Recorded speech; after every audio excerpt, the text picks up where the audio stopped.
This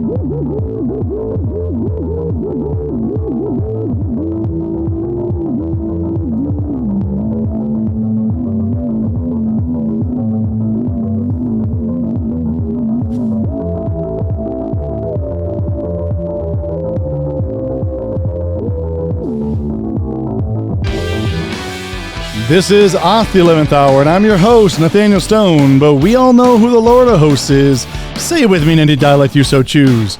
Yahweh, Sabaoth, Kodesh brothers and sisters, fellow members in the body of Messiah, and those in the world, thank you for giving me your attention in a world full of distractions. This is Season 2, Episode 18. This is the second part of the Two Witnesses study. I might be able to get this information out all in this second part. Actually, I need to. My time, I don't know if I have time to do another episode or not. Likely not, but I want to share this information with you, brothers and sisters. Very, very important that we get this out. If you want to understand where we're at and where we're going in the study, you need to watch part 1 because I established a lot of really, really major points in part 1 that you need to understand in order to get forward in this video series. So with that, let's get forward into things. So let's first turn. Now, if you remember where we're at, we established a lot of baseline points, and now we're going to get into the two witnesses. A lot of times in order to build a building, actually at all times when you build a building, you got to build a foundation. So part 1 was foundational. Now we're going to get into the building, into the structure of it. So what we have here is in Luke chapter 4:25, Messiah here himself is speaking, and he says, "But I tell you," this is red letter in King James, but he says, "But I tell you." Just one second. Whoop, we lost this here. Let me get back into that. He says. I wanted to adjust that thing here. It's driving me crazy. So he says in 4:25. Thank you. Well, one edit. Bear with me. Thank you. But truly I say to you, many widows were in Yasharal, were in Israel in the days of Eliyahu, when the heaven was shut up for 3 years and 6 months, and there was a great scarcity of food in all the land. So when Elijah, when the heavens was shut up, how long was it? It was 3 years and 6 months. Now we're going to get a second witness on that, and this is in the book of James, chapter 5, verse 17, and it says, Eliyahu was a man with feelings like us, and he prayed earnestly that it would not rain. And it did not rain on the land for 3 years and 6 months. So here we have 3 years and 6 months. Now, if you remember from the first study, I talked about the 360 day prophecy from Genesis chapter 7 and 8, and I connected that with Revelation chapter 11 through 13, and we saw that that according to before, and the point that I made was that before Hezekiah's day, when the sundial went back 10 degrees, before that point in time, calendars around the world and the Hebraic calendar had 150 days inside 5 months, meaning that there was 30 days inside each month cycle, and that there was 5 months in a row. So 5 times 30 is 150, and so since there's 12 months, and there's plenty of scriptures connecting into that, I shared some. One also would be in Revelation chapter 22. It talks about let me just kind of go there ad-libbing here, but briefly let's see what it says here. In the middle of its street on either side of the river was the tree of life, which bore 12 fruits, each tree yielding its fruit every month. So 12 fruits, 12 months, 12 tribes, makes sense. But, the 13th month calendar, why is there a 13th month now? Well, that's in a calendar study. We can get into that at a later point in time, but it's the Ezekiel code. Email me. Do I have that here? Where's that at?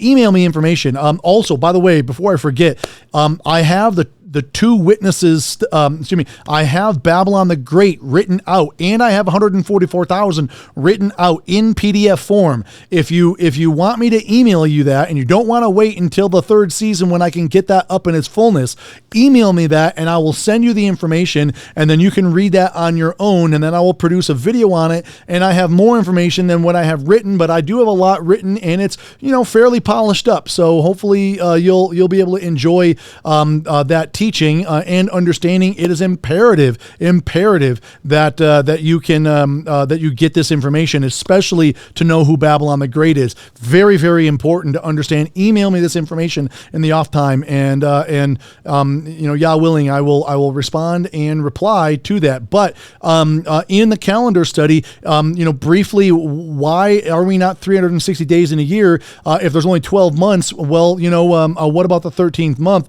I had prayed on that, and I had asked if we are in this system right now, to where the system has been altered since Hezekiah's day, up until when I believe the two witnesses come on scene, and then it gets restored and set back into its proper calendrical order. That we have in this period in time, a 13th month acts as like a thermostat to keep the system in play. And you look at the Ezekiel code really briefly. I got this memorized. Ezekiel 1:1 and 2 is 545 month. A year, month, day, 545, year, month, day. And then Ezekiel 8:1 is 665, year, month, day. And you take 665, sixth year, 6th month, and the 5th day, minus the 5th year, the 4th month, in the 5th day, you get exactly 1 year, 2 months. And then you get in between. How much time do you have in between? You have Ezekiel 3:15, 7 days. Ezekiel 4 through 6, you have 40 days, and then 390 days. You get a total of 437 days. So you have to find a calendar that can break a minimum of 437 days inside 1 year, 2 months. The only calendar that can do it that I've seen is the 13th month year. So if you're on a calendar that doesn't have a 13th month cycle in it in our current day and age today, then what you're doing is you're breaking the Ezekiel code of Ezekiel 1:1 through Ezekiel 8:1. You can agree to disagree on that. That's okay. There's a lot of arguments with calendar, but I'm pretty solid on what the word says. I think we all should be. But let's move forward.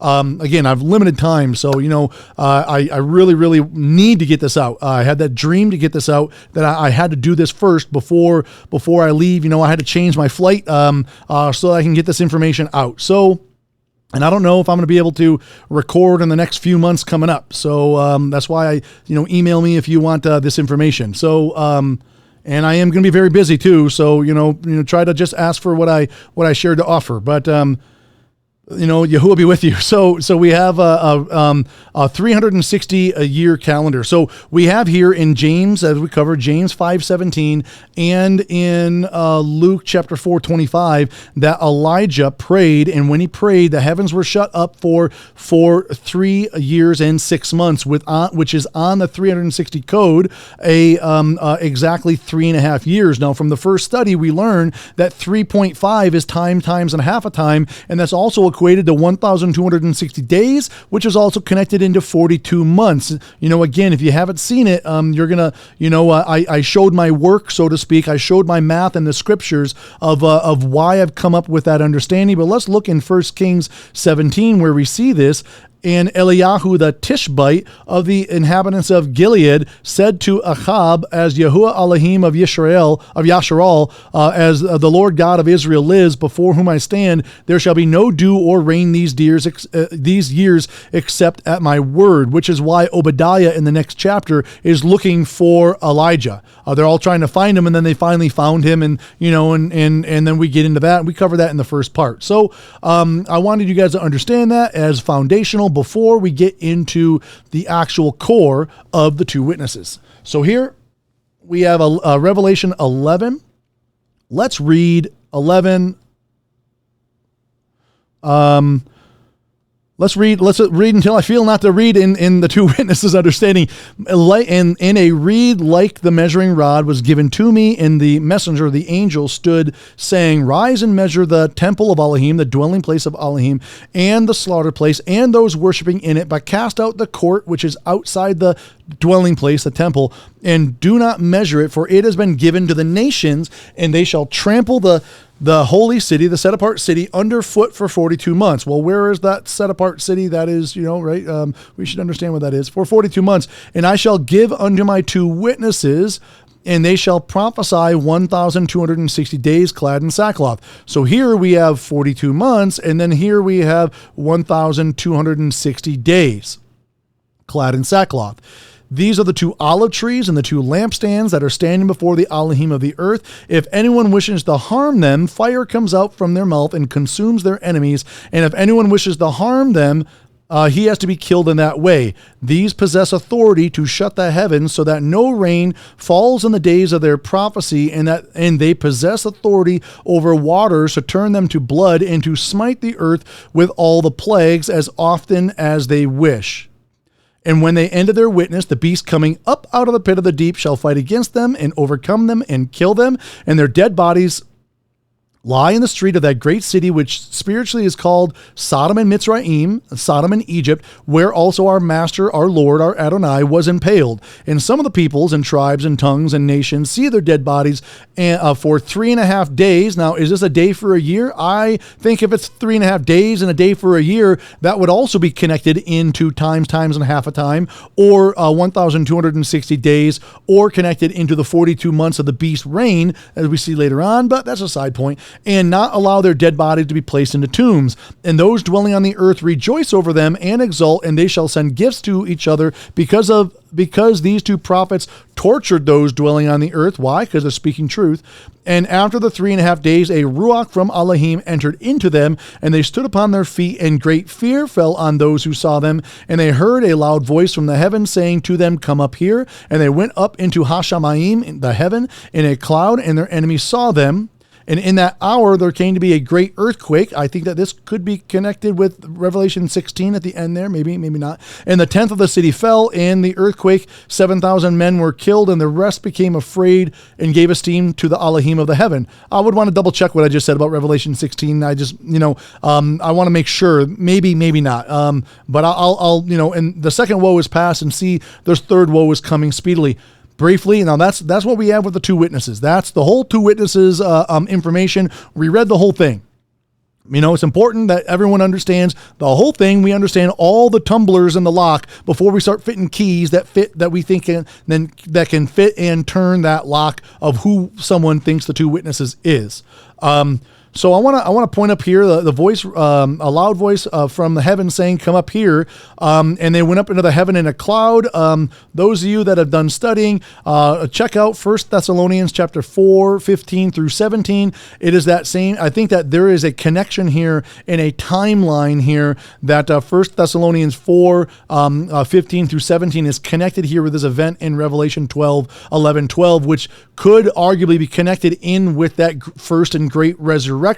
I want to do more research on that myself before I say officially that's what it is. But again, like I said, as a fellow student, I'm sharing information where I'm at, and maybe, you have some understanding, send me some stuff. Again, I am going to be very busy over these next few months. So, I want to get into, the connection of that they prophesy here in verse 3 for 1,260 days. Now I want to connect that 1,260 days, and I want to connect that into that these possess the authority to shut the heavens so that no rain falls in the days of their prophecy. Well, what did we just cover in 1 Kings 17:1, in James or Jacob, dialect, whatever you want to pronounce his name there, in the book of James, chapter 5:17, and then how we connected that in with, where was that at, in Luke 4:25, in with Luke 4:25, that in the days of Eliyahu, no rain fell well for 3 years and 6 months. And 3 years and 6 months is exactly, according to the 360 calendar, is exactly times and half a time, or is exactly 1,260 days, or is exactly 42 months. So we see this connection here, and we see the connection that this is pointing to something that is connected with Eliyahu. This is a power that was given, a gift or a sign, a miracle that was given directly to Eliyahu. But again, Eliyahu was in the Old Testament, but he's not here now, the people would say, right? Where is Eliyahu? Well, that's why the Pharisees in John chapter 1 that we covered in the first part of the series were asking, are you, when they're asking John the Baptist, are you Eliyahu? And he says, no, I am not. I am not, he says. But we see he comes in the spirit, the power and spirit of Eliyahu, but we'll get more into that later on. But that's why the Pharisees were looking for Eliyahu, because they knew he is prophesied to return. And then, as we covered in Matthew chapter 17, 11 and 12, I believe, or 10 through 12, says that it talks about two Eliyahu, which is why Elisha ripped his garment into two pieces, because there's a dual-fold Elijah prophecy to come after Elisha. And the first one, I believe, is John the Baptist. And then the second one, I do believe, is actual Eliyahu. And he comes back. And I'll get more into that in a little bit. So as we see here in the same verse, Revelation 11:6, and they possess authority. Well, they is who? They as two witnesses possess authority over waters to turn them to blood, to smite the earth with all plagues as often as they wish. Well, waters in the blood.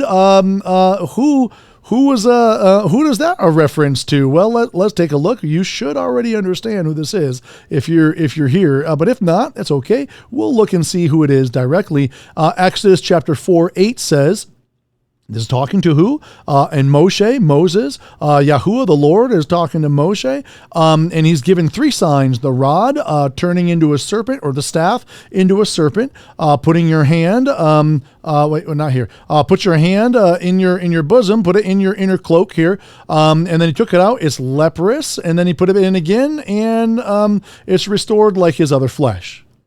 If they don't believe the first or the second, the first or the latter sign, he says here that it shall be, this is the third sign, it shall be, if they do not believe even these two signs or listen to your voice, that you shall take water from the river and pour it on the dry land.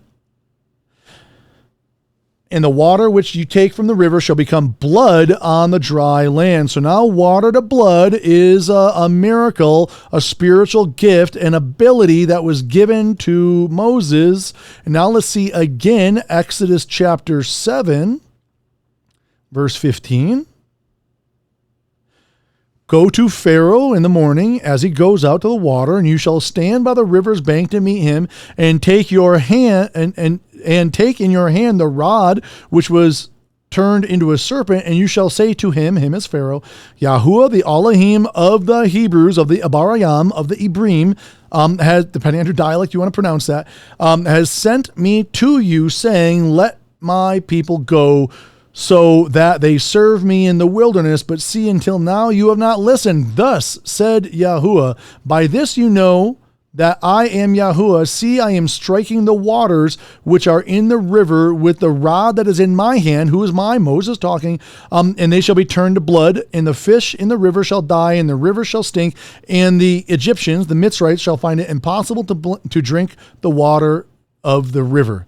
And Yahuwah spoke to Moshe, say to Aharon, take your rod and stretch out your hand over the waters of Mitzrayim. So Aaron's the one who dipped the rod in, but Moses was the one that was told to do it, and had that staff in his hand when he did it. Water to blood, that ability given to Moses. So water to blood from Exodus chapter 4 that we saw. 8 and 9, and then water to blood in Exodus chapter 7, 15 through 18. So coming back to the book of Revelation where we're at, and we look there in Revelation 11:6, and we see here in 11:6 that shut up, these possess authority to shut the heaven so that no rain falls in the days of their prophecy. That's pointing to Eliyahu, Elijah, and they possess the authorities over waters to turn them to blood. That's Moses. So we have two points, major miracles that were given to Elijah and Moses, and this is connecting two major miracles, foundational things that were given, major key points in their own prophecy, in their own ministry. You have Moses and Elijah. Now, you might again, literal references, major miracles done through Moses and Elijah. So let's look at some more interestingly coincidental things. So let's look at 1 Kings chapter 19. And 19:1, and when Ahab reported to Jezebel that Elijah, of all that Elijah had done, also how he slew all the prophets with the sword, it says here that, wait, hang on a second. Yeah, there we go. Excuse me.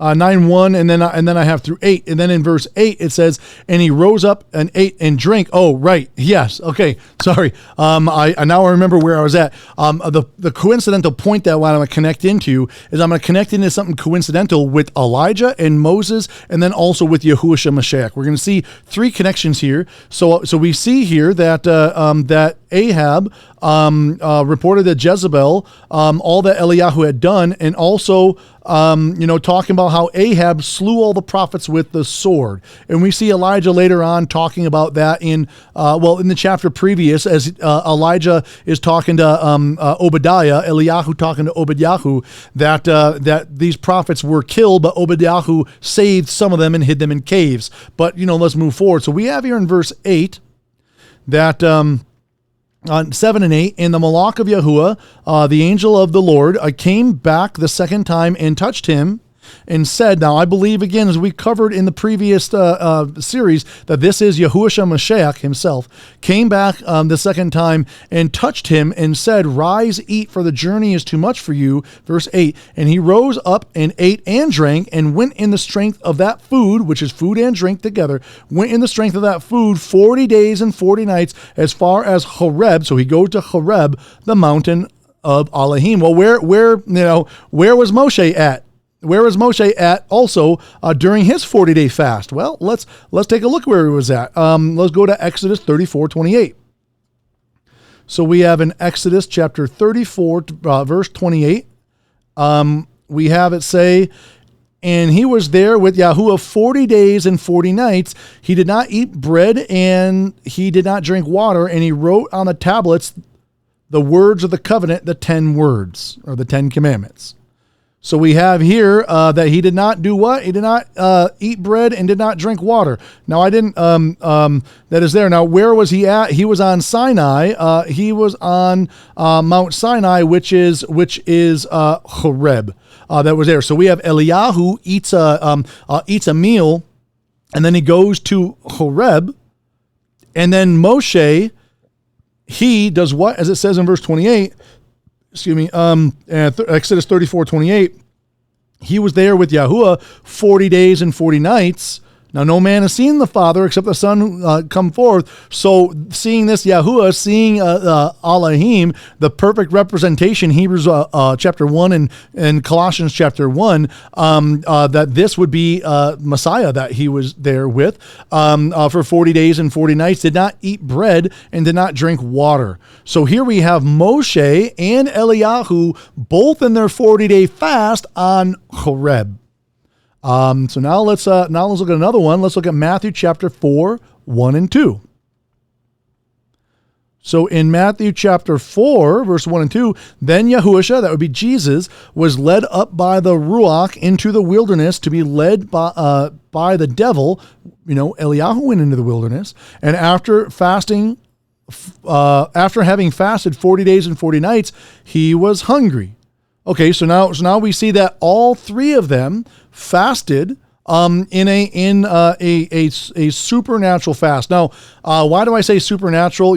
I don't believe that this fast is possible by flesh alone, because fasting from food and water. So people have done 40 days, 40 plus days, without food but not water. I once did a 3-day water fast inside of a longer a fasting from food fast, and there's no way I could have lasted much longer without water. That 3 days of without water inside that water and food fast was very, very difficult to make it at 3 days. I would not have been able to make it much longer. Lasting without water for 40 days is supernatural. That is a supernatural thing. And without food and water, and also being fully functional, it said that Elijah had, what did it say in 1 Kings 19:8, that he rose and ate with the strength of that food 40 days and 40 nights. So those of you who have fasted for 40 days, you did not have strength of food for those 40 days. And I've lasted, I've fasted for long periods in time, and definitely during that period in time did not have strength of food for 40 days, or for whatever, did not have that long of food, strength for however long the fast was. So in Revelation chapter 11 verse 4, you have another point I want to connect. These are the 2 olive trees and the 2 lampstands that are standing before the Elohim of the earth. So how is this here? I want you to remember in Revelation 11:4 that these are the 2 olive trees, and that also that there are 2 lampstands, and that they do what? They stand before the Elohim of the earth. Well, who's the Elohim of the earth? Who is the God of the earth? Who is the master? Well, that's Yahusha Mashiach. He was given that power and authority at his death, burial, and then his resurrection, and then ascension into sitting at the right hand. And as he's bringing this second covenant into its fullness, he has yet to fully remove the power of Satan over this world, as prophecy is fulfilling. But that checkmate already happened 2,000 years ago. Checkmate, 2,000 years. Satan, you're done. You're going in the abyss for 1,000 years. After that, you'll be released for a short while, and then you're thrown in the second death with you and all your followers with you, and a new beginning is going to happen. It's already done. It's a done deal. The word's already been prophesied. Satan's just going through the motions. Okay, but it doesn't mean that we go through the motions. We are working with the Father. Those, the children of Elohim, we need to work. We need to get information out. We need to make sure that we are doing our part as we are all helping in this kingdom work, in this restoration work, and that we need to continue in the fight. However, His word is true, and there is no breaking His word, no matter how hard Satan tries. So we have here that these 2 olive trees are 2 lampstands, and they stand before the Elohim of all the earth. So where do we see that? Let's go to Zechariah chapter 4. And the angel, the messenger, the malach, who was speaking to me, came back and woke me up as a man is awakened from sleep. And he said to me, "What do you see?" So I said, "I have looked, and I see a lampstand all of gold with a bowl on top of it, and on the stand 7 lamps," as a menorah, right, with 7 spouts to the 7 lamps.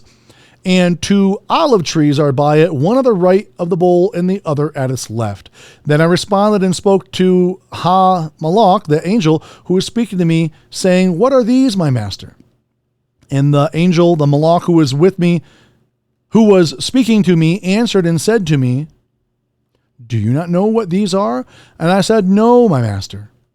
And he answered and said to me, "This is the word of Yahuwah to Zerubbabel, not by might nor by power, but by my ruach, said Yahuwah Tsabaoth, said the Lord of hosts, the Lord of armies." So we have here a connection that I want to briefly make. It says here, I want you to see here, it says that that it is that the word of Yahuwah is saying here that not by might nor by power, but by my ruach. So I want to briefly connect, and we'll come right back to that. I want to look at the book of Psalms, and we're going to see Psalms chapter 119, verses 160. So Psalms 119, 160, way down there.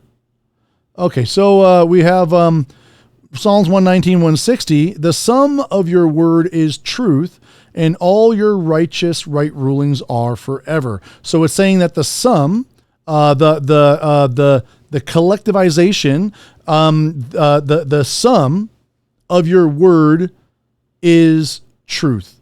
The cumulative of all the accumulation of all of his word, everything that is in his word is truth. So it's saying here that the word is truth, right? Messiah says that he is the way, the life, the way, the truth, and the life, right? In John 14, what's that? 14, 8, 14, 7, 6, the way, the 6, I think, the way, the truth and the life. So we have here that that your word is truth. So the sum of your word is truth. Well, that word is Messiah. We know Messiah is the word. I just want you to understand that your word is truth, and that word in its written form is also known as Torah, commandments, instructions, law is truth. So that law is truth. I wanted to make that point because we're going to come back to that point later on. But let's go ahead and let's get back to where we're at in Zechariah chapter 4, and let's go a little bit further down, and let's again see that again in verse 6. It says, this is the word of Yahuwah to Zerubbabel, not by might nor by power, but by my Ruach, said Yahuwah Tsabaoth. So we have that this is the word, this is the truth, and then this is the spirit. So we have spirit and truth connected here in that would be a Ruach Ua Amath. This is a spirit and truth. It's literally referenced here regarding these two olive trees. Remember, we're linking this in with Revelation 11:4, which are the two olive trees, which are the two witnesses. They are the two lampstands, and they're standing before the Elohim of all the earth. So let's read on in this Zechariah 4. Let's look in 11 through the end of the chapter. Then I responded and said to him, what are these two olive trees, one at the right of the lampstand and one other at its left? And I responded a second time and said to him, what are these two olive branches? So, he says, I am the vine, you are the branches. What is that? John chapter, I think it's 15:2, talks about this. And so now he calls them a tree, but now they're also called as a branch because they are these branches. And we'll get into more what this is in this study. What are these two olive branches with empty golden oil from themselves by means of the two gold pipes? And he answered me and said, do you not know? What are these? And I said, no, my master. And he said, these are the two anointed ones who stand beside the master of all the earth.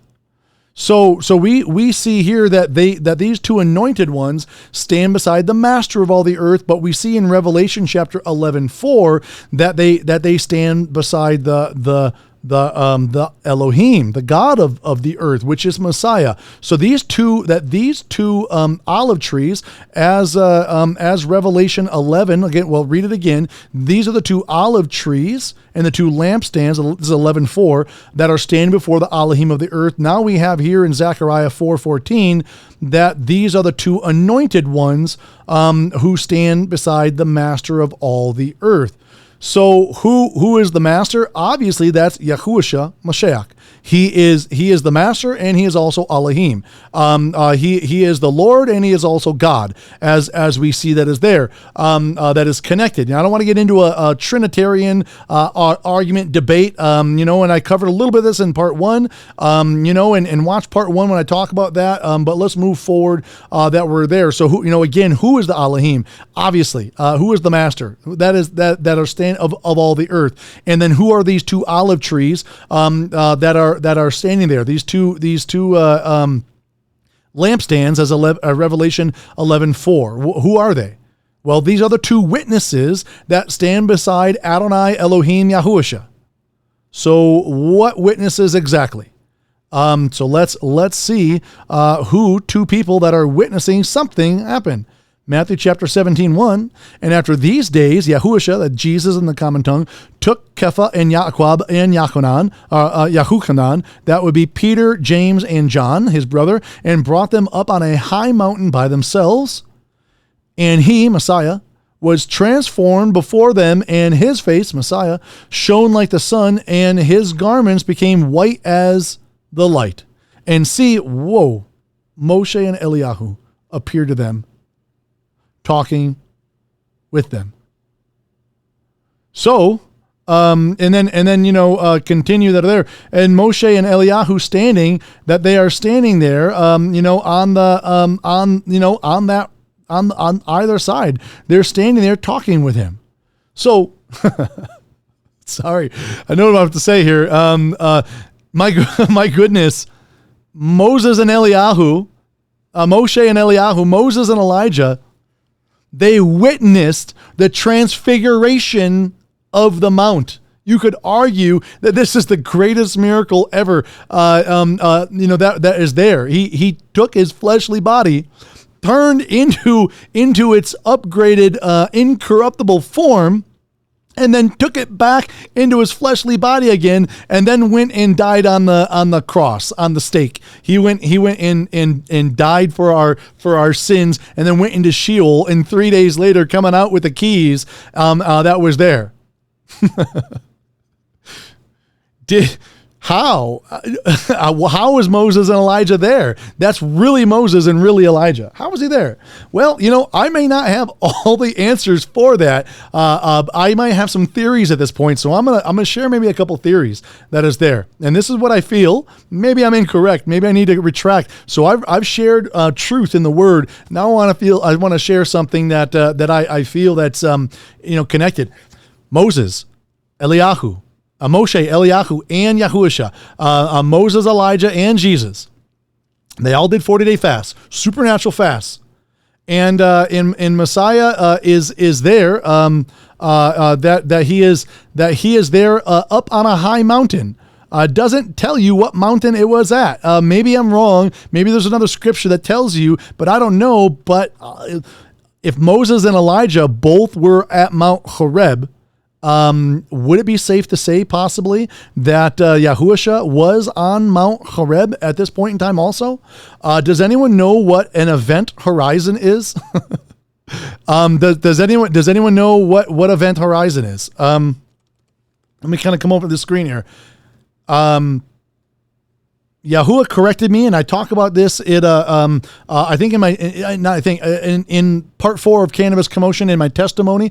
I feel that Yahuwah corrected me that people try to say and sound smart, some Babylonian words that sound like they're wise, that Yahuwah exists outside of time. We need to correct ourselves of that. Yahuwah told me, or I felt in the Ruach corrected me that Yahuwah exists outside of linear time.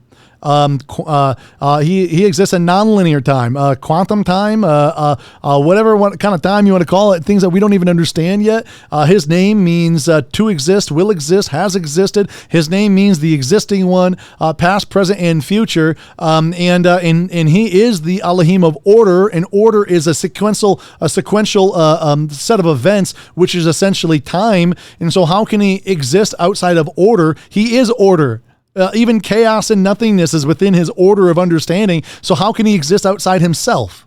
However, in my testimony in Cannabis Commotion part 4, I shared about how I experienced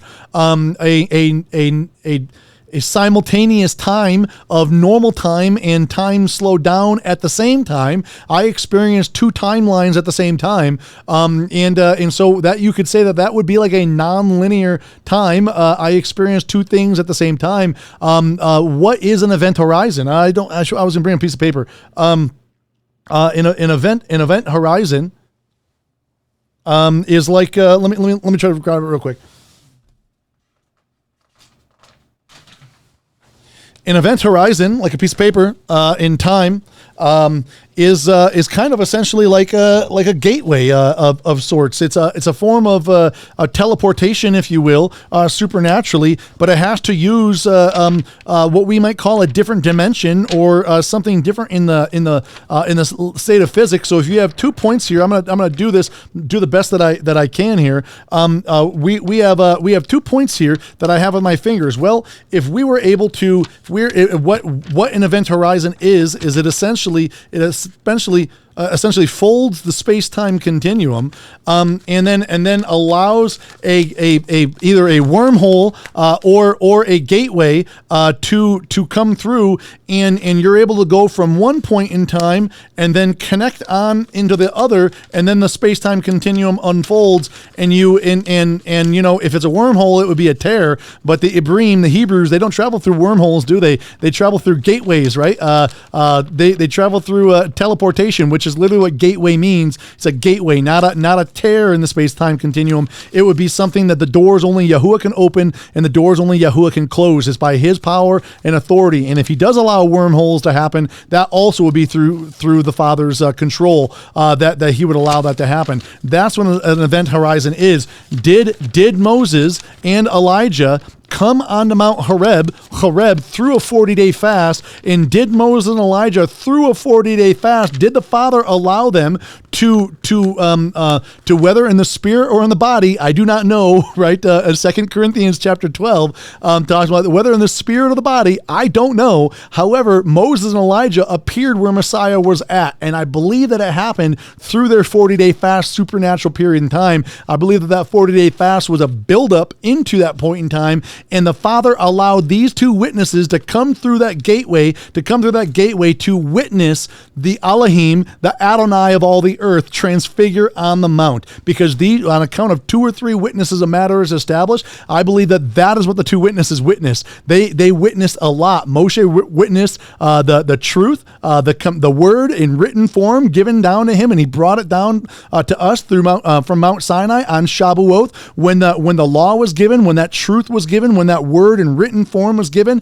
And then Eliyahu, given that Ruach, he's given that Ruach, and he experienced the Ruach, the Amunah, the faith, and he experienced that. Not to say that the truth doesn't have faith, and that the faith doesn't have truth, but that these 2 witnesses, which Moses represents that spirit, Moses represents that truth. He did have the spirit, but Moses represents that truth, those commands, that Torah, and Elijah represents that the Amunah, that faith, and that spirit and truth, and those 2 together witnessed an event horizon that would be there. Again, did Yahuwah, did he allow a fold in the space-time continuum? Is that what happened at the transfiguration of the mount? So, okay, again, science fact or science fiction? Let your faith decide. Let the Ruach help you out where that's at. So, okay, you may ask, Nathaniel, so the 2 witnesses are Moses and Eliyahu. So they're Moshe and Eliyahu. So Nathaniel, Masha Ua ala Yahweh, dialect, however you want to say his name. How can they possibly be here in the end days? Shalach. Shalach, brothers and sisters. Shalach. I'll share that in a moment. Let's do this. I heard this in the Ruach after I got some of this understanding, a lot of it actually, as this study was getting downloaded into me. I heard Nathaniel, as in the days of Noah. Yes, Adonai, as in the days of Noah. Nathaniel, as in the days of Noah, right? Yes, Adonai, as in the days of Noah. Nathaniel, what are you missing? And I'm like, what are we missing as in the days of Noah? And he says, Nathaniel, there's no Noah-like figure. Why would I save you? Noah was what? He was perfect in his generations, right? Genesis 6 talks about this. Generations being genealogies. I've covered this in other studies in this season. Perfect in his genealogies. Noah had that perfect. He was not genetically modified. He said that I heard say that, Nathaniel, there's no Noah today.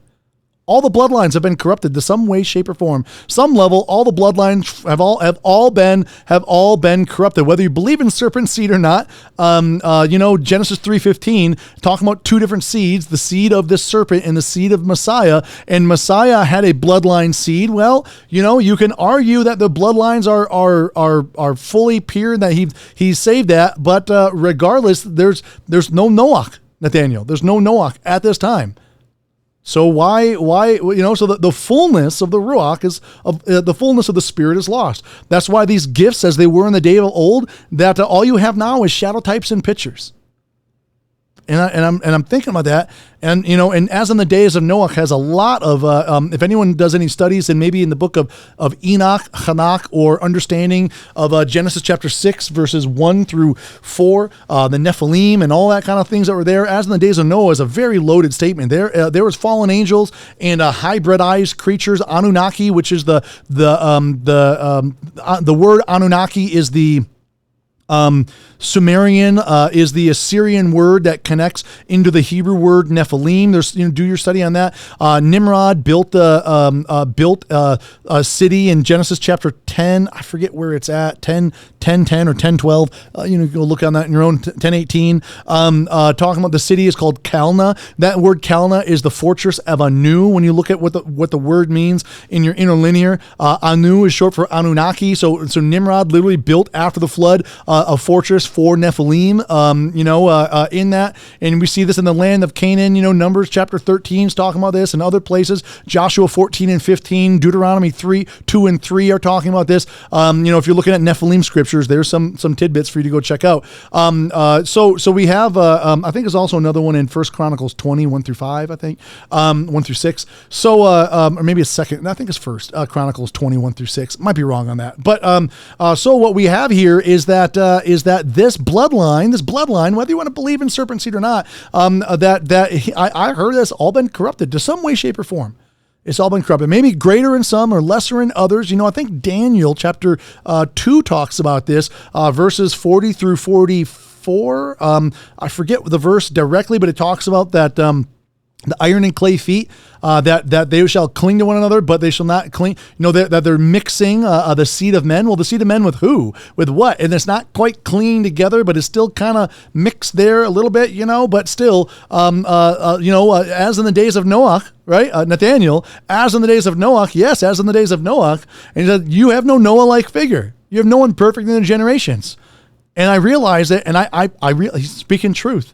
And then he says, this is why I shalach Yahweh. This is why I shalach Eliyahu, Elijah. This is why I sent Elijah. So let's go into Malachi 4. We've gone into this before. Let's touch on that point again. I want to bring this up into the fullness here. Remember the Torah of Moshe. Here is that law of Moses, and then we also have Elijah, the law of Moses and Eliah. Before the coming of the great and awesome day. Remember part 1, we talked about why I believe this is on a Shavuot, because why? Moses represents that truth, and Elijah represents that spirit. We need to walk in spirit and truth. Moses is the commands of Elohim, and Eliah is the faith that represents there before the great and coming, the coming of the great and awesome day of Yahweh. And lest I strike the earth with utter destruction. Why would he strike the earth with utter destruction? Because if Eliah wouldn't be here, there is no one perfect in their generations. Okay, so what is this word here? See, I am sending. This word here for send. I don't have to bring it up, do I? I can bring it back down. This word here for send is that word H7971, shalach. And that word here is to send away, to let go, to stretch out, to send, to stretch, to let loose, to send off. So, lest I come the earth with utter destruction, he says. So why? Because there's no Noah. But he knew this, didn't he? The end from the beginning. He knew this, didn't he? So what does he do? He gives a prophecy, and Eliyahu, Elijah, as we covered, went up in that chariot, and this is how I see it. Correct me if I'm wrong. Yahuwah, the great artsman, the great marksman. He's also an artsman, right? He's great in his art, in any art form. He's a great painter. He's a great musician. He's the best of everything, right? And totally fair, because he gives these gifts to his brother, to his children. Messiah, the only begotten, calls us brothers. So here, this is what I see, that he shalach Eliyahu. I see that he opens the doors that only he can open, and he closes the doors only he can close. The Ibrim, the Abarayam, the Hebrews, they don't go through wormholes. They go through teleports. They go through the gateways. And as we covered and established, teleportation is found in the scriptures, Old Testament and New Testament. I believe that Elijah was trained in the art form, the spiritual gift of teleportation, because he had a major mission. He had arguably outside of Messiah himself, outside of Yahushua Mashiach, outside of Messiah himself, that Eliyahu and Moshe, the two of them together, because one can't go without the other, but Eliyahu had, that the two together, they have the greatest mission ever here in the end days, and they got to fulfill it. And so he's trained in this art. So he's trained in the spirit of Elohim, moving them around. 1 Kings chapter 18, verses 10 through 12, 12 specifically. I see that Elijah is like an arrow, like that spaceship, that flying chariot that he's on is like an arrowhead, and he puts it on and he puts it on, and he takes it like a giant bow, and he loads it and he knocks it, and he opens up that gateway, that event horizon, that teleportation, and he draws the bow back. And he's like, okay, let me see here. Okay, I got to send him 3,000 years in the future. All right. Well, the Earth is going to move into this position over here. Things are going to be over there. Remember, I gotta add 5 to that. Okay, I gotta carry the 7. All right. There's going to be that earthquake here. That volcano and this earthquake here is going to change this around. My servant is going to fail me here. But then he succeeds, and then move the timeline through the butterfly effect over here. The enemy is going to win a major victory here, but we're going to counterattack, and we're going to get this, and he's not going to attack here. And I need to get the year. Okay, got the year. Okay, this is the year I need to send him in. Okay, it's got to be Shavuot. Okay, so here's the year he's got to be in. Here's the month. Here's the day. Here's the hour. The second L, and he's pulling back. Eliyahu, and gets shot through, right? And Eliyahu goes on the ride of his life. I think it's so funny. Eliyahu, it just goes through, right? And goes through that gateway. And here in the near future, I believe to be on a Shavuot, all of a sudden that gateway is going to open up on the other side, and Eliyahu comes through on the other side, and is here on earth in spirit and truth, in flesh. Just as he left, he comes back. Okay, so now Elijah is here, but what about Moses? How Moses going to get here? He died 3,500 years ago. He was gone. Moses is gone from about 3,500 years ago. Days of 1,000 years. So 3.5 Yahuwah days ago, 3.5 Elohim days ago, 3.5 Lord days ago. 3,500 years for us, about approximately. He's there. But what do we have here? So let's turn to. Let's get into some deep water. He turns to Jude chapter 1, verse 9. But Michael, the chief messenger, the archangel, in contending with the devil, when he disputed about the body of Moshe, presumed not to bring against him a blasphemous accusation, but said, Yahuwah rebuke you. Okay, well, body of Moshe. Michael came down, disputes against the body, and protects the bones of Moses. So let's ask a question here. Speak I'll speak foolishly here for a moment. Body of Moses. He's been dead for 3,500 years. Why should I care about the body of Moses? Why do we get that in the New Testament? That doesn't make any sense. It's just nothing. It's just, okay, cool tidbit of information to know. Michael came down and protected the body of Moses after he died, because Satan was trying to do something with the body for some reason, and he had to say, Yahuwah rebuke you. Okay, so how does that change my life today? How does that affect the price of eggs in China, right? How does that matter to anything? But now let's think logically for a moment here. Why is that scripture in the New Testament? Why is it in the scriptures at all? Why did we get that piece of information? Why has that been preserved? This little book of Jude, why is that, of Yehuda, why is that preserved? Why is that preserved? Well, there's something really interesting in that, right? Elohim is not the Elohim of order. Excuse me. He's not the Elohim of disorder. I take those words back. Excuse that blemish. He is the Elohim of order. Why? Why is Jude 1:9 here? Why is Moses' bones protected? Well, as we covered, Elijah was given and also trained in the spiritual gift of resurrection. We cover this in 1 Kings 17 through 24.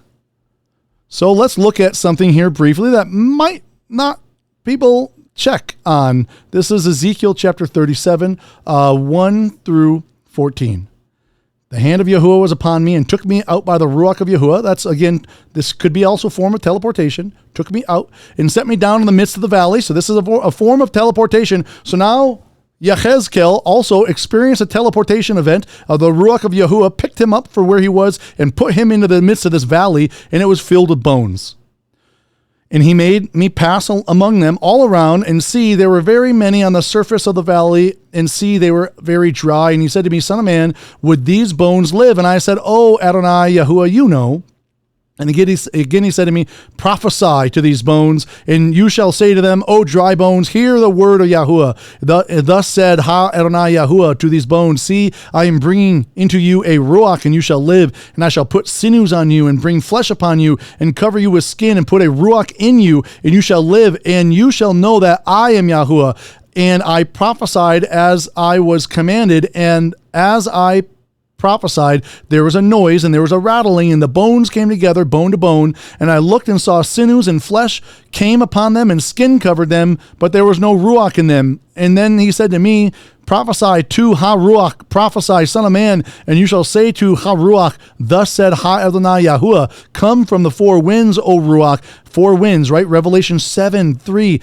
Four winds, O Ruach. This is connected with 144,002, I believe. Don't have time to get into this study, and I don't connect this in the writing that I have. Email me if you need it. O Ruach, and breathe on these killed ones so that they may live. And I prophesied as he commanded me, and the Spirit came into them, and they lived and stood upon their feet, a very great army. And he said to me, Son of man, these bones are all the house of Yasharal, of Israel. See, they say, our bones are dry, our expectancy, our hope has perished, and we ourselves have been cut off. Therefore prophesy, and you shall say to them, thus said Ha Adonai Yahuwah, see, O my people, I am opening your burial sites, and shall bring you up from your burial sites, and shall bring you into the land of Yasharal, and you shall know that I am Yahuwah when I open your burial sites, my people, and bring you up from your burial sites, and I shall put my ruach in you, and you shall live, and I shall settle you in your own land, and you shall know that I, Yahuwah, have spoken, and I have done it, declares Ha Adonai. And then we see this two sticks being made one. And I'm not going to read all of that, but this is Ephraim of Joseph, which is 10 tribe kingdom, and then this is also in connection with Yehuda of the 2 tribe kingdom. We see 10 tribe and 2 tribe being come together. I believe that is there. And let's oh wow, I didn't have that up to show you. Excuse me. I'm sitting here reading the whole time. I didn't have that up on screen for you, but I shared it. So this starts, I believe that Ezekiel 37 starts with Moses. And I believe that he's a shadow type and picture of what comes after him. 2 superheroes of faith, 2 Gibborim. That word Gibbor, Gibborim, is found not just for Nephilim in Nimrod in Genesis 6:4 and Genesis 10:8. It's also found from Samson and King David and his men. I forget the Samson location in Judges, but maybe 14 or 15. But it's also talking about David in 2 Samuel 2, chapter 22 and 23. The word Gibborim is there. These 2 Gibborim, these 2 witnesses, these two super prophets of old. We are sent 2 witnesses, perfect in their generations, as in the days of Noah. These 2 witnesses that are battle-tested, trusted servants of Yahuwah. They are here during the height of the power of Babylon the Great, just before her fall. By Yahweh and through the door Yahusha with the Ruach Kodesh, I believe through them and through these two witnesses that get sent through our Father and the only begotten Son by the Ruach Kodesh, from that chief cornerstone, from the Lamb that was slain from the foundation of the earth, from the power of the greater promises in the Brit Chadashah of that second covenant that is built upon the Mosaic covenant and founded and renewed and made stronger this everlasting kingdom, that the 144,000 are anointed, which also is on Shabuoth, and that's in the 144,000 teaching. Email me if you want that. If you want that information, So let's share here. Why wasn't Moses allowed into the promised land? It's not the commands, it's not the law that gets you into the promised land. Moses wasn't allowed in because it's not just that truth that gets you in. It's not just having all the truth and all the understanding and have all the answers right. It's not just the truth that gets you in. Why wasn't Eliyahu? Why wasn't Elijah brought in? It's not only the Ruach, the Amunah that gets you in, that faith that gets you in. Amunah, the faith of Yahusha, is what gives us salvation, that Yasha, that deliverance. But we are also known by our works, our fruits. Matthew 7:20, by their fruits you shall know them. Our love of his commands. He says in John chapter 4:15, 14:15, he says, if you love me, you shall guard my commands. So if you love him, you guard his commands. And so the enemy tries to pervert what commands are. But in 1 John chapter 2, we also see that the one who says, I know him, and does not guard his commands is a liar, and the truth is not in him. So that love is not in him. The ahabath is not in him.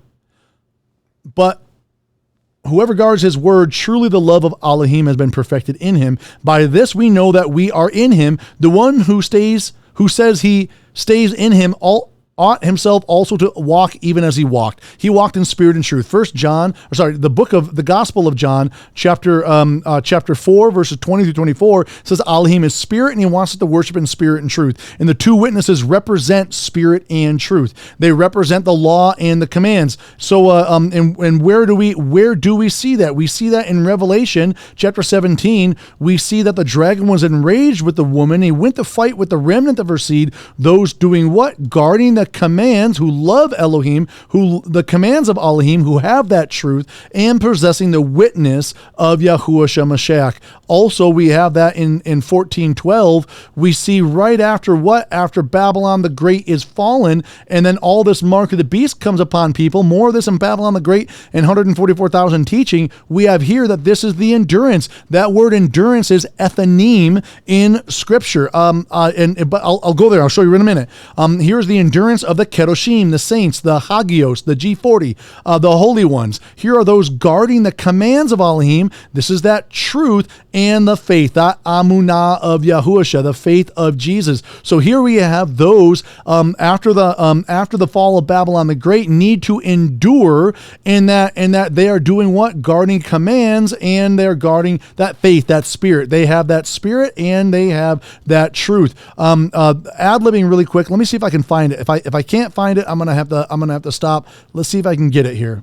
It's Ethanim. Maybe it's 1 Kings 8. Anyways, the word for the seventh month is Ethanim. Let me see if it's in 3:8. I don't want to take time here to go find it. It says here in Kings in Kings somewhere, it's talking about Ethanim, and that Ethanim is the third month that is there. But I don't have it pulled up, and I don't want to waste time. But it's here in First or Second Kings somewhere, and it talks about that word. I did have it up here. 1 Kings 18:2. In the month of Ethanim. If you were shouting at me, I found it, right? Like Dora the Explorer or something, or whatever. I'm glad you saw it. Thank you for praying. Help me. Here's that month of Ethanim. This is before Babylonian influence. That month of Ethanim, as you find here, that word here is to endure. Let me put it in the full screen here. That word here is enduring. That is there, and this is a reference. This is a reference to the fall feast days of the greater fulfillment of Yom Teruah, Yom Kippurim, and then also Chag Sukkoth, of that greater fulfillment. So when it says in Revelation chapter 14:12, this is the endurance, this is the Ethanim. It is a warning that we need to make it to the end of that great tribulation period in time. So again, the two witnesses, back to the two witnesses, they represent law, which is truth, of that word, that in written form, and then that spirit and truth. They represent the spirit and truth. Now, the two witnesses also represent the two sticks made one. They represent the two houses, the 10-tribe kingdom, the 2-tribe kingdom, and all of those called by Elohim, whether they're naturally born or grafted in. Check out the Deception of the Sos series, the camouflage Sos, before this series, in this season 2, the camouflage Sos talks about that more in detail. Is that they're coming together in the end days, one kingdom, one ruach, one law, one kingdom that comes together, the restoration of Yasharal in its fullness that comes in. Now we have here in Ecclesiastes 1:9, Moshe did what? Through Yahweh, he started the Exodus preparation. He was proven to be sent by Yahweh and started the organization of those under bondage from now what we would call the Lesser Egypt. He was directed to send the plagues to weaken the world power at that time, to weaken Satan's chosen kingdom, his chosen power and principality. Moses didn't get into the promised land because it's not the law alone that gets you in. It's not the truth alone. It's not the commandments alone that gets you in. Joshua, son of Nun, he was a shadow type of the greater Joshua to bring us into the greater promised land. As you know, the name Jesus is actually Joshua. When you translate G24 in Greek properly, the best one to use there is Acts chapter 7:45, talking about Joshua, son of Nun, which is written the same way as Messiah's name is written. You can't have one Jesus and the other Joshua if they're both written the same way in Greek. Therefore, Messiah's name is actually Joshua, a derivative of Joshua in English, Yahusha, Yeshua, however you want to pronounce the Messiah's name. The greater Joshua is Joshua Christ, Joshua Messiah, Yahushua Mashiach, that is there, that greater Joshua. So Moses in the old represents that it's not the law alone that gets you in, but Joshua has to come in and bring into the promised land. The Moses finishes his ministry in the end days after he's resurrected through by Yahuwah, through the door with the Ruach Kodesh, as Eliyahu comes in through that gateway and touches the bones of Moses and brings Moses back, and then the restoration happens as the two witnesses come into their fullness. We have here that Moshe is able to complete his mission of helping with the organization, helping with the preparation of that Exodus. With that, now the greater Exodus, the second Exodus, Moshe is going to be helping right now as brothers and sisters. No, I'm in charge. No, I'm in charge. No, you're in charge. No, he has a plan. They have a plan, and everyone has a plan till they get punched in the mouth, right? These plans are going to start coming together because they're going to be coming down from above. They are going to be starting, but persecution, a lesser, greater persecution happens. So, first, as Egypt started to persecute those still under bondage, as the greater Egypt, this Babylon the Great is going to start what I call the lesser persecution. Because remember, the great persecution, the great persecution doesn't start until the abomination of desolation, and that doesn't happen until this thing comes up out of the pit. We'll get more in that very shortly. Really, really short on time. I gotta hurry here. Moshe's message was to help the restoration, to prepare for the first Exodus. Now his second greater fulfillment of Moshe is to prepare for the second greater Exodus, as the greater Joshua is going to bring us into the greater promised land. So what was Eliyahu's mission? Well, in 1 Kings, let's go there real quick. In 1 Kings chapter 18:21, you guys got to know this stuff. And Eliyahu came to all the people and said, how long would you keep hopping between two opinions? If Yahuwah is Elohim, follow him, and if Baal, follow him. But the people answered not a word. Now he's saying, if the Lord is God, follow him, and but if the Lord, follow him. Yahuwah is a name, not a title. So people back then, they replaced Yahuwah's name with a generic title, and then they replaced that generic title with Baal, which also can mean Lord in dialect when you translate it. So people answered what? They answered not a word. Why? Because they were confused. They didn't know who was who and what was what. Ahab, which had the Torah, the truth, and the bloodline mixed in with Yazabal, with Jezebel, creating confusion and confusion, scattering the people, which is the definition of the word Babel. This is a lesser point of Babylon, which becomes Babylon the Great. It's a help you to understand who Babylon the Great is. This time during Eliyahu was dealing with shadow types and pictures of a lesser Babylon the Great that was just in her infancy, in her gestation period, that had not yet come into her fullness, but he was dealing with that same spirit. That was there. And so the people were too, and they didn't answer a word, not because they didn't know. They truly didn't know who was Elohim. They didn't know who God was. They didn't know if it was Baal or if it was Yahuwah. They were truly confused because of what happened. So the message of Eliyahu is to make that way straight, to pave that way and to make it straight. We see that in Luke chapter 1, verse 17, we covered this before, is that he does what? That he goes in the spirit and power of Eliyahu, of Elijah. This is John the Baptist, but this is also a shadow type and picture of the greater Eliyahu. The fullness of the prophecy of Malachi 4:5 is that he turns the hearts of the fathers to the children and the disobedient to the insight of the righteous. Check out Daniel chapter 12, verses 3, 4, and 10 talk about this. Those who have insight will lead many to this to righteousness. In that they will help bring this light to others as they've been filled with the light of the Father. And that disobedient to the insight of the righteous, because people now they don't know what is true and what is false. They don't know who Yahuwah is, even if you say the name, they don't know. People are confused. So Eliyahu helps to reestablish this great confusion in the end days, to really show in the showdown, and that's what they're doing in the two witnesses time. The two witnesses is happening in the 1,260 days prior to that thing coming up out of the pit that we're going to cover shortly. So, I'm going to get into Babylon the Great and Jezebel and the killing of the prophets after this, but, in 1 Kings 19, in 1 Kings chapter 19, it says, 19:14,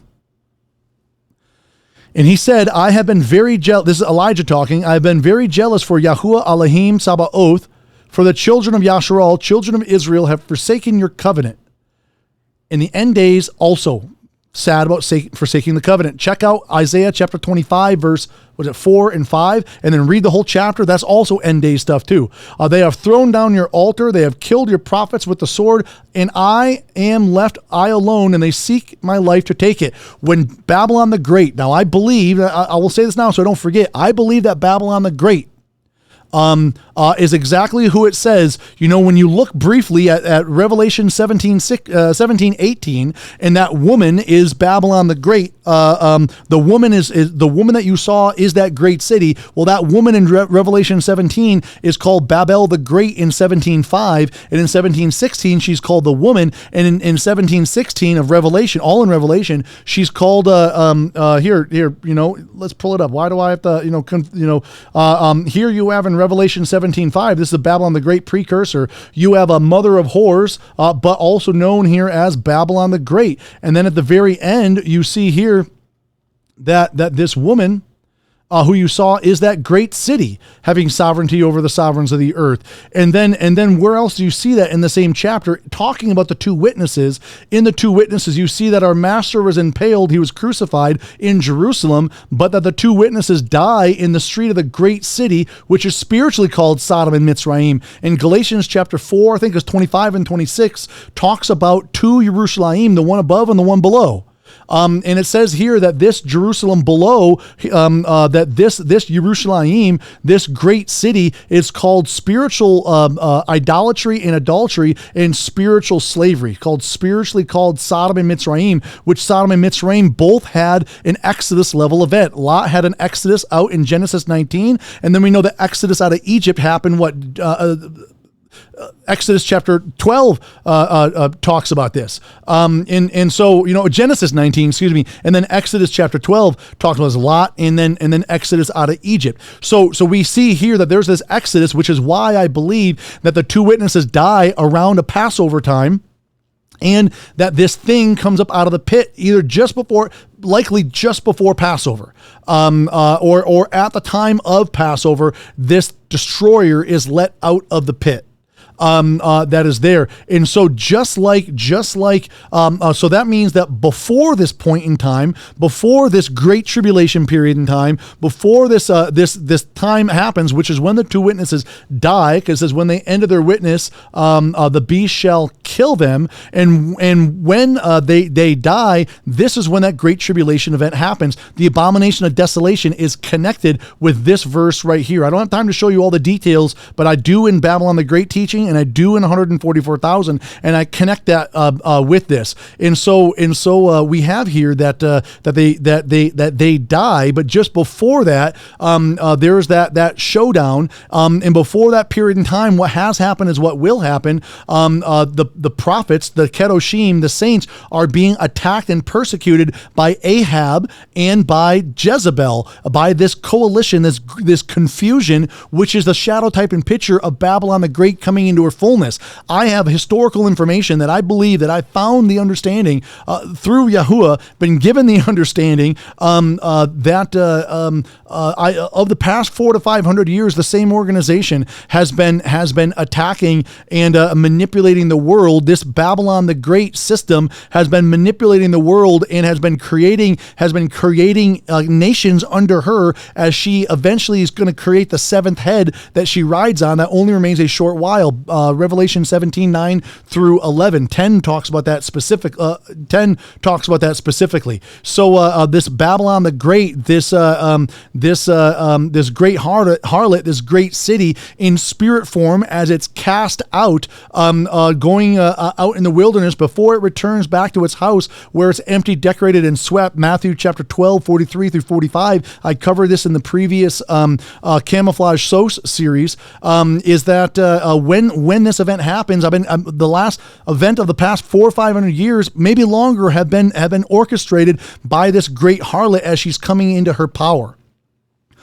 Three, I say three as has already happened, but the first two world wars were her manipulation, and she is also manipulating this world war that is about to spark off, that when it happens and when the dust settles at the end of this war, that she has created enemies for the beast underneath her, that the head that she resides under. She's created dragons essentially for the beast underneath her to vanquish. And she's created this so that when the dust settles, all the world power is going to sit under her, is going to sit under Babylon the Great, the world geopolitical power, military power, whatever you want to call it, United Nations under a new name, world economic power is going to be under her, as well as the world's unified religions are going to be under her, and under her jurisdiction, as the beast she rides on is still going to be in power, but now she is going to be in control. And when she comes into her fullness is when we are going to have, I believe at the end of this world war that's going to spark off soon, is when the two witnesses are going to come, and when the persecution, the lesser persecution, is going to happen and lead into this beast event of coming up out of the pit, and then the greater persecution, the abomination of desolation, the fullness of the mark of the beast, the continual sacrifices taken away. The second Exodus begins at this point in time. Babylon the Great falls at that point in time. There's so much that happens in this convergence level event that's all connected with Revelation 11:7. But let's get into the final point here that I want to share, is that nothing new under the sun. As the prophets, as the saints were attacked during Elijah's day when he was dealing with a shadow type and form of Babylon the Great, we too today are going to, as they revamp the world systems, are going to be designed to attack those who walk in spirit and truth, the commands and the faith. They're going to try to separate and have their religious houses, but under one unified religion. And there's going to be a system that they're going to have in place, and it's going to be a persecution level event that people are going to have to go through. I want to share this information. This is why I want to share all this with you, but I don't have time for it. So email me if you want more. 1 Kings 19:16 says, did I share that already? I'll read it. And anoint Yehu. Yehu is Yod-Heh-Wah Aleph, which is the shadow type and picture of Hamashiach. It says, and anoint Yehu, son of Nimshi, as king over Yasharal, which is shadow type and picture of our king and savior being anointed as king over Yasharal. As Elijah dealt with this power and principality back in his day, and that he was scared about Ahab and Jezebel coming into the fullness of power and messing everything up, Yahuwah stepped in and gave hope and said that he kept some prophets and some set apart ones alive, as he kept them alive and preserved them through this period in time. But then he also said, anoint Elisha as prophet in your place, and then also anoint Yehu as king, which I see as a shadow type and picture of the greater Messiah. And then he says in 1 Kings 19:18, and I shall leave 7,000 in Yasharal in Israel, all those whose knees have not bowed to Baal, and every mouth that has not kissed him. So these are those who have endured. I believe this is a shadow type and picture of 144,000 dealing on that. But now we're going to deal with the death of the two witnesses, and now we need some discernment. We don't need CERN, but we need some discernment on CERN. Revelation 11:7 and 8 talks about out of the pit. Out of the pit. So we're here. Revelation 11:7 says, and when they have ended their witness, the beast coming up out of the pit of the deep. What does that mean, coming up out of the pit of the deep? The beast coming up out of the pit of the deep. Well, what does that mean, that it comes up out of the pit of the deep, right? And fight against them, overcome them, and kill them. Well, overcome them and kill them is found here, that this thing that is given authority for 42 months, and that it speaks these blasphemies, and that it is given to fight with the set apart ones and overcome them. Well, who the two witnesses are set apart ones, are they not? And the two witnesses die at this point in time when the beast comes, and then we the living need to be left over, as 1 Thessalonians chapter 4, 15 through 17 states, left over from what? The great tribulation of Matthew 24:21, that great persecution period in time. But before that happens, before Babylon the Great falls. So let's look at Revelation 17. Almost done here. Thank you for staying with me. Revelation 17:8, it says, the beast that you saw was and is not and is about to. Well, what is this? I'll give you the code now, because I don't want you to wait 4 months. This is time. The beast through time. This is was and is not and yet is. And then it says in the same verse, the beast that was is not. So the beast that you saw was and is not and is about to. And then you have the beast that was, is not, and yet is. Well, you see that here. The 7 heads are 7 mountains on which the woman sits.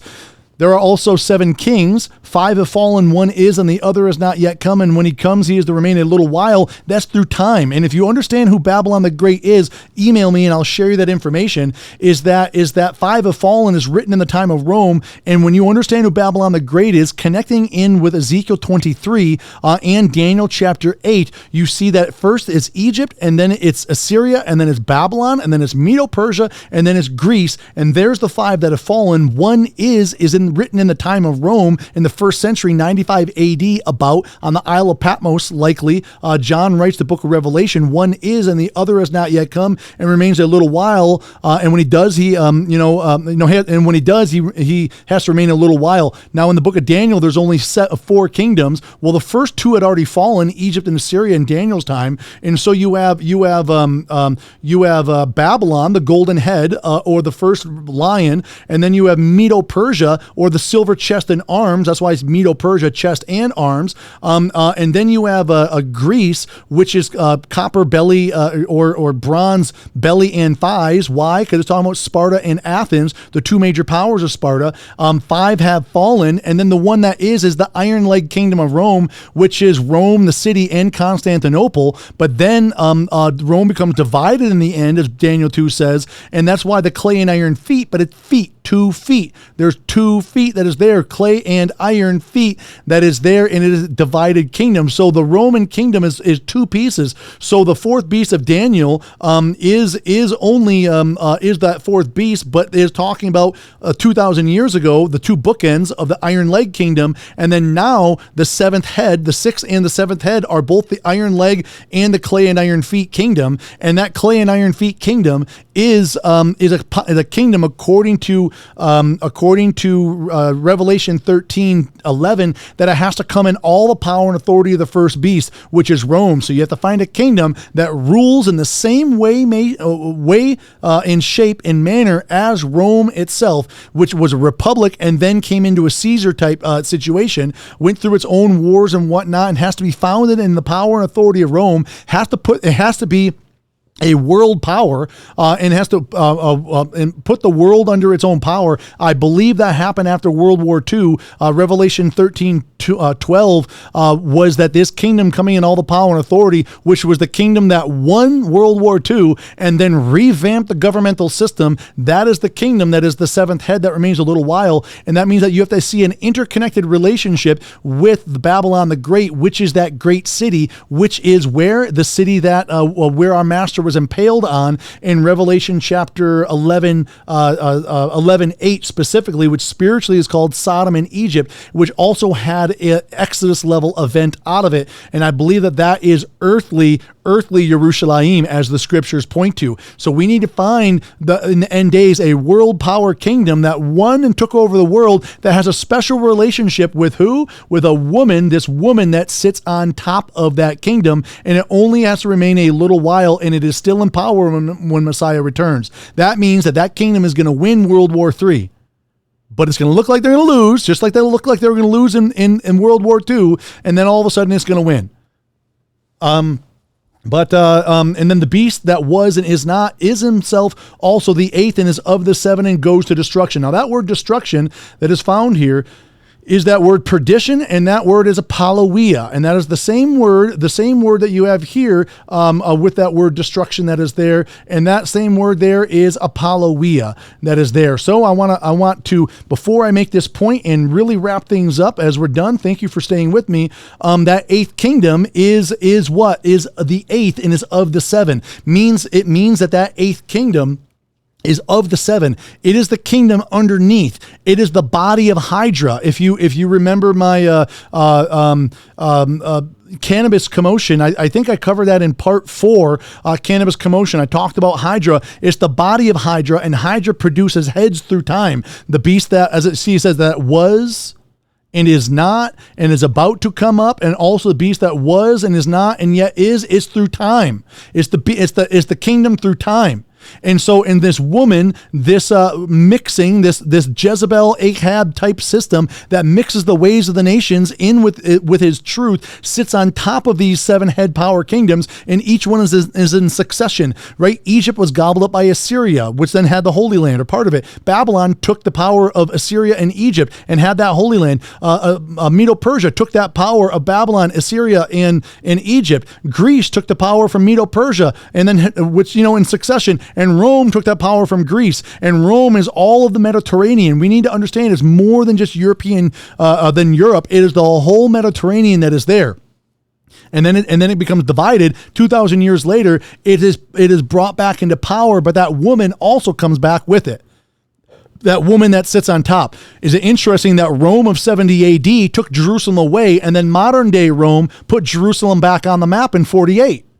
The last century.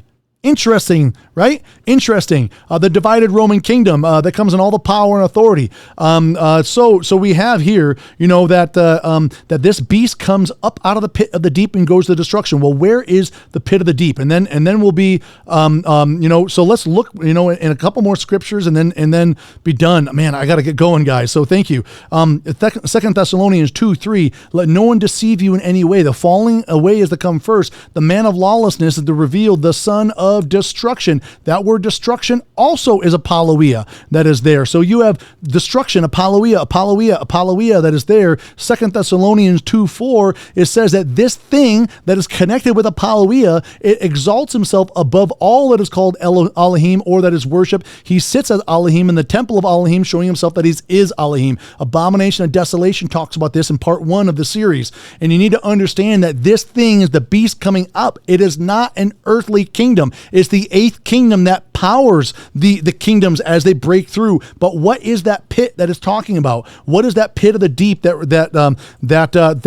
Revelation 7 talks about, and then Revelation 17:8 and 11 talk about? What is this pit of the deep?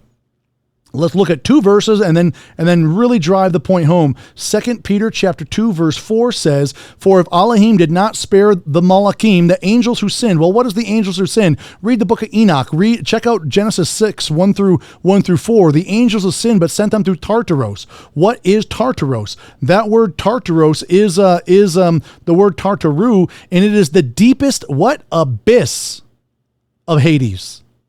The deepest abyss of Hades. Sent them to Tartaros and delivered them into chains. Remember that word, chains of darkness, to be kept for what? For judgment. For judgment. Now let's take a look at our nice little gold nugget book that we covered earlier and look at Jude chapter 1:6. Only one chapter anyways. "And the Malachim who did not keep their own principality," it's talking about the same thing, "but left their own dwelling, he has kept in everlasting shackles." So you have chains and shackles under darkness for the judgment of the great day. Here's the judgment. Well, who gets judged? Even Sodom and Gomorrah, right? Talks about an Exodus level event that is there. Well, who gets judged? What gets judged? But what does it mean here about shackles? We see shackles here, and we saw chains in the other scripture. Well, what did we see in that I didn't show you in 2 Thessalonians 2? "And now you know what restrains, what's in shackles. Now you know what's in chains. Now you know what's in shackles for him to be revealed in his time." This thing to come up out of the pit, this apolloia that is there. Now you know the mystery that is there. There are shadow types and pictures that are leading into it. But in the end, this is what it is talking about. So let's look at that pit that is found there and link it all together. Revelation 9:1, "And the 5th Malach sounded, and I saw a star from the heaven which had fallen to the earth, and the key to the pit of the deep." The key to the pit of the deep was given to him.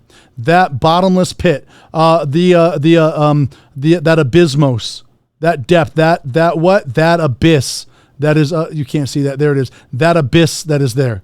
That pit of the deep. And he was given that key, and he opened it. And then what do you have in verse 9:11? Remember Revelation 9:11. Warning, warning, warning.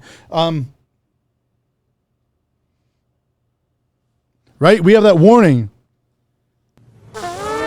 Warning, warning. This is not a test. Alert, red alert.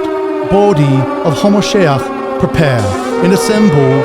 Temper, armor of Elohim. War, disaster, and catastrophic events approaching. Destruction upon destruction. Citizens of heaven, defend commandments and keep faith. Stay alert and on guard. You are watching at the top of the 11th hour. Right? You remember that?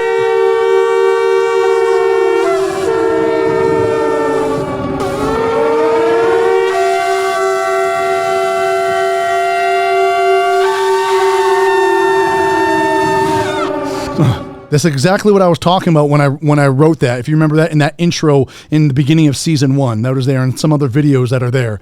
I want you guys to understand the severity of what Revelation 9:11 is. 9:11, and they have over them a king. This is not earthly, guys. This is as in the days of Noah. This is fallen angel stuff, Nephilim stuff. This is crazy stuff. This is why mankind has been given this technology. Why this things have been happening. They want this king out. They're trying to release this king. Is it Nimrod? Is it Nimrod coming back into his power? Is it something else? It's the son of perdition. It's the son of Apolloia. We know that Satan gives him his throne, and we know that this thing is not earthly. It says it's a one-of-a-kind event in the Great Tribulation, as we covered in Abomination of Desolation, and I believe in Sos to a degree, that Matthew 24:21 and Luke 13, I forget what it is, 19, I think, or 18, in Daniel chapter 12:1 talks about a one-of-a-kind event that happens, and that this beast that takes that which is continual away, this thing causes the world to worship it as though it's Elohim, this thing with this power and authority ruling for 42 months, and its name, it is a king, this angelic kingdom that is the 8th kingdom in Daniel, Revelation chapter 17:11. This 8th kingdom, it has the name in Hebrew Abaddon and in Greek Apollyon, and when you look at what Abaddon means, it means what? It means the destruction. It means destruction. And when you look up Apollyon and you look up what that means, it also, I can't get it. No, I can't. That word Apollyon also means destroyer, but that word Apollyon is connected with that word Apolloia, which is connected with it. It comes up out of the pit and then goes to destruction. This is what this thing does: is it causes the earth a destruction upon the earth for all those that take its mark of the beast on it. It is a lot more than the things that we've been shared, and it says in 2 Peter 2:4 and in Jude 1:6 that is kept for the day of judgment. And what day of judgment is it? It is, come, let me show you the judgment of the great whore. This great whore, this beast kingdom, when it comes into power, as you see in Revelation 17, well, let's go into 14. When you see in Revelation 14, after the 144,000 are given their characteristics and their mission in Revelation 14, 6 and 7, you see here that Babylon the Great is fallen, and after this point in time, you see a mark of the beast coming on the people, and then after that, you have an endurance of the set apart ones, because those at this point in time, after Babylon the Great falls, is when this abomination of desolation happens, which I do believe it happens on a Pesach, at a Passover point in time, which is a 70 AD is a shadow type and picture, which happened on Yom Kippurim, or in the fall feast time. I believe that the greater shadow type and picture of the greater Babylon the Great happens at Pesach time, and then 3.5 years later is when the fall feasts come. And so what we have here is that this whore is showing the judgment of the great whore, and that judgment happens when this 10 horns, which are 10 kings, they receive power and authority under the beast for 1 hour, and they have one mind, and that these are the ones who do what in verse 16? They hate the whore, they hate Babylon the Great, they surround her, they lay her waste and naked, they eat her flesh and burn her with fire. And you see that connection also. Now this verse I'm going to show you is a shadow type and picture, but it happens in the end days again. And when you see Jerusalem surrounded by armies, know that its desolation is near, because she comes into her fullness. Because why? In Matthew chapter 12, verses 43 through 44, which I do believe the prophetic version of this is seeing that this unclean spirit is the spirit of Jezebel, which becomes Babylon the Great in the end, which has always been mixing confusion, which is what Jezebel did through Ahab. And that when this kingdom comes back into that land, it finds it empty, swept, and decorated, which is what Ezekiel chapter 38 talks about, that it was dwelling in peace and safety until they came up with this wicked plan to come back there and attack people without gates and walls. And then you have here that it takes with it 7 other spirits more wicked than itself. This harlot Babylon the Great spirit sits on the 7-headed beast, and the beast underneath it, and so it shall be with this wicked generation, which happened in 70 AD, and it's going to happen here and near in the future. And the last of that man is worse than the first. Brothers and sisters, I want you to understand the severity of the things that I'm sharing so that you understand these things, that you're not tricked by that. Finally, what I want to share at the very end, and then I'll go ahead and put the link to the description box, is that CERN.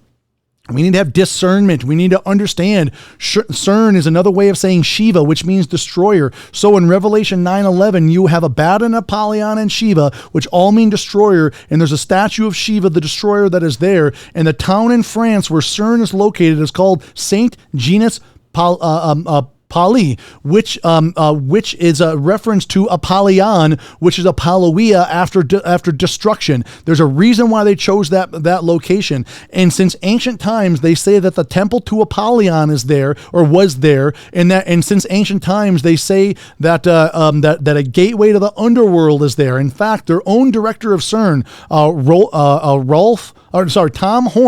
Tom Horn says that, and I'm going to quote, he said, quote, "When we open the door, something might come through it into our reality, or we might send something through it into their reality." They've also talked about creating a gateway or a door, but they don't have the key. They have talked about that. Revelation 9:1-2 shows us what the key is. And that's why this thing is called Apollyon. They built a gateway to Apollyon that is there. And when the time comes, that Malach, that angel with the key to the pit of the deep, is going to be allowed to open it up, but not until it is allowed. But when that happens, this is when the beast coming up out of the pit of the deep shall fight against the Kedoshim in its fullness. But before that happens, Babylon the Great has to persecute. And before that happens, World War III has to happen, because she needs to come into her fullness to have all the power, the world military, political, economic system, as well as the world's religious system is going to be under her power, as she's going to put peace and security on the world. And 1 Thessalonians chapter 5 talks about this, as everyone's talking about that. Now, in CERN, they don't have enough power to power it up right now. They're building right now something called ITER, ITER, International Thermo, I don't want to say the word, thermo, you know what that means. It's a mushroom issue, experimental reactor. Look up ITER and check that out, this international reactor. It is the power of the sun on the world. It is a reactor that is going to have enough power. It's a fusion reactor, and it's in France, which is they try to tell you it's going to solve the world's energy crisis, but what they're really trying to do is trying to power this CERN to be able to get that gateway open enough so that they can open this thing. They've talked about when they turn CERN on, even with the limited power they have now. When they turn CERN on, they've gone on record in saying that things are slipping through the cracks of the door, and people are going home possessed with the spirits of ancient things inside them. And there's been all sorts of crazy things. That's actually what what the show Stranger Things is actually about. Is about CERN, tongue-in-cheek episode of CERN. Don't watch it if you haven't seen it, especially those of you. It's a modern movie, TV program today that is normalizing these things. So when this thing is powered on.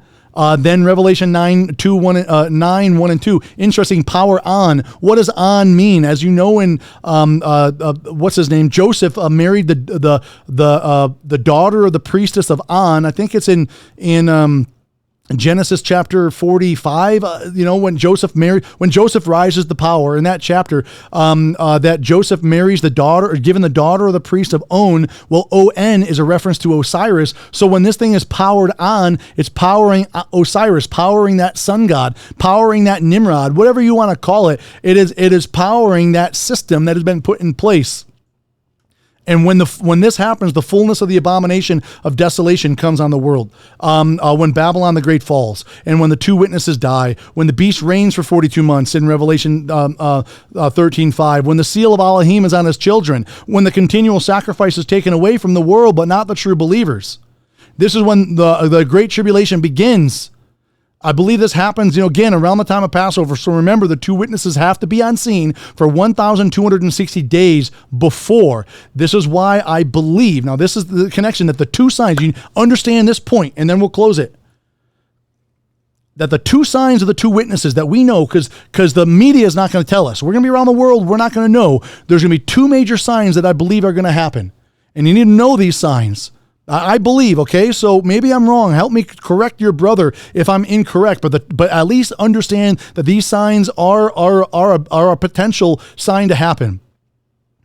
One is that no rain is going to happen on the earth for 3.5 years, leading up into the abomination of desolation, the beast coming on earth. Babylon the Great is going to be in her power, and it's going to have a bittersweet time, because even though peace is going to be on the world of a type, the world is going to be in tattered shards after the Third World War has broken out, and everything is trying to repair and fix itself and come back into some level of normalcy and order. But there's going to be no rain on the earth for 3.5 years. They're going to either blame it on the war, or they're going to blame it on climate change. But you need to understand that this, I believe, is going to be a mark when the two witnesses have begun their prophecy. And we're either going to see it around Shavuot time or around the fall feast days time, somewhere in that period in time. So if you see between Chag Shavuot, Pentecost, and the week of Tabernacling,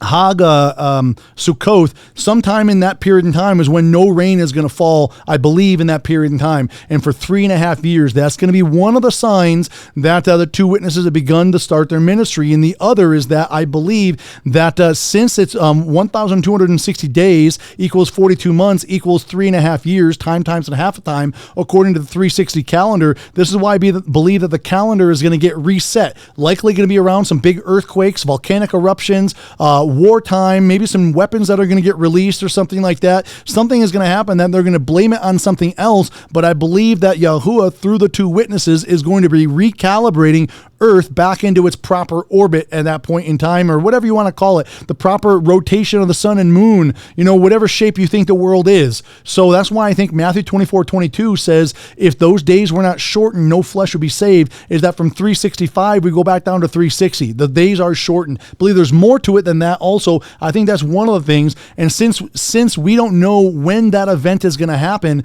Matthew 24:36 says, but concerning that day and hour, no one knows, not even the Malach of the heavens, but my Father knows only. Why does no one know that day or hour? Because no one knows when the two witnesses are going to come back on scene and through Yahuwah reset the calendrical system. So Matthew 24:37, as the days of Noah, so shall the coming of the Son of Adam be. So remember, Babylon the Great is coming to her fullness. After she's been causing all the wars, and after she's going to come into the world political, economic, religious systems under her domain. She's already paving the way right now. Check out the Abrahamic covenant and the Abrahamic coins that have been minted over there of the 3 Abrahamic false faiths that are there. She's still going to sit on top of the 7th head, the power that is there. Interestingly enough, Rome, Maryland has been renamed as Washington D.C. Check that out on your own. And this lesser persecution with these Noahide laws, the blue laws, all this stuff that's going to be going on. It's the same shadow type and picture of Ahab and Jezebel attacking the believers as Elijah is there trying, doing the Father's work of making the way straight, of restoration that is there. So I ask you, brothers and sisters, please pray for me. Please, I really, really need your prayers. I need the prayer of the brothers and sisters, even though this might be, you might be watching this after this has happened. The Father is outside of linear time, so he can help me now. I need your prayers. Pray that I make it back to my location here to record more information for you in season 3. I'm not sure if I'll be able to get any information out until the next few months. So may Yahuwah be with you. So I want to close off here with a pearl that we have. We have our jar of pearls.